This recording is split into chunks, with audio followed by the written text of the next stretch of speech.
तर नमस्कार, मी आहे सानिका. Welcome two part 2. तर ह्या पार्टमध्ये तुम्ही तो दाखवते काय झालं होतं ते.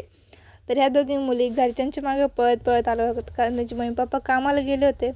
आणि ह्या दोघे डायरेक्ट घरून सुटल्या होत्या, डायरेक्ट आमच्या घरापर्यंत आले होते. मम्मीने मस्त आठवण्याचा प्रयत्न केला, पण तिने काही ऐकलंच नाही. शेवटी एक पप्पांकर धूम टोकली. कसं तरी म्हणून त्यांना मोठा दे बाई माझ्या आईला. नाही लहान दे माझ्या बारीक बाईला.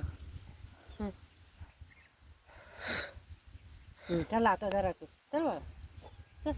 हे बघा ना, किती मोठी पपई आहे. कोणी मला डांगरच आहे, पण नाही, पपई होती. मग काय मम्मीने मला कापायला लावली होती. मस्त कापल्या, बारीक बारीक सगळ्या कापा करून घेतल्या. आणि बरेच जण होते, मग काय मस्त सगळ्यांनी त्याच्यावरती ताव मारला.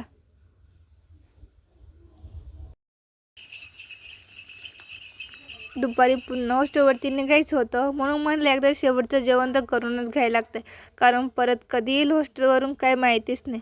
मग मस्त भाजी भात खाल्ला, मग निघालो होतो परत हॉस्टेलवरती यायला. घरी जाताना बॅग पूर्ण रिकामी असते, पण घरून येताना बॅग पूर्ण टाईट फिट भरलेली असते. आता काय काय आणलं मी तर तुम्हाला नंतर सांगेल. आणि काहीतरी स्पेशल कारण होतं म्हणून मी गेले होते फक्त एक रात्रीसाठी घरी.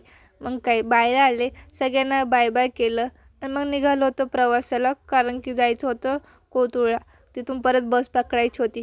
मग पप्पांनी ते कोथरूडपर्यंत सोडवले येतच होते. कोथरूडमध्ये आलो. जी नाही पाहिजे ती बस तर अगोदर आलेलीच होती. मग जरा वेळ थांबल्यानंतर आमची पण बस आली. मग आलो होतो आपल्याला. चालतंय, भेटू पुन्हा, बाय.